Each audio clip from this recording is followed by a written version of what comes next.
Odamzod qorni och bo'lsa, ovqat bilan to'yinadi. Hayoti uchun zarur shart-sharoitlarni boylik bilan ta'minlaydi. Ammo insonning qalbi ham bor, u ham ozuqa istaydi. Bu ozuqa esa ma'naviyat, ilm va kitobdir. Mana shunday ma'naviy ozuqa ulashuvchi O'zbekiston xalq yozuvchisi O'tkir Hoshimov ma'naviyat haqida mana shunday ibratli fikrlarni ilgari surgan. Odamzod nima uchun kaftdek hovlisiga gul ekadi? Undan ko'ra sholg'om eksa qozoniga tushadi-ku.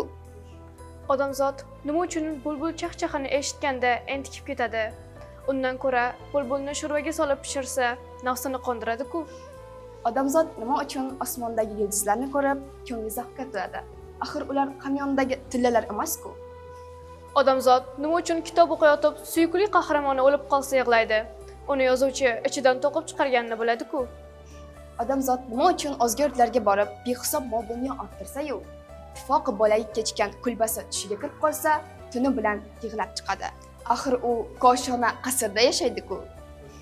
Odamzod nima uchun bolasining boshida alla aytadi? Go'dak alla eshitmasa uxlamaydimi? Odamzod nima uchun necha zamon avval o'tib ketgan bobosining qabrini ziyorat qiladi? Marhumni ular ko'rmaydilar-ku. Gap shundaki, odamzodni hayvonotdan ajratib turadigan chegara bor. Bu chegaraning nomi ma'naviyat deb ataladi.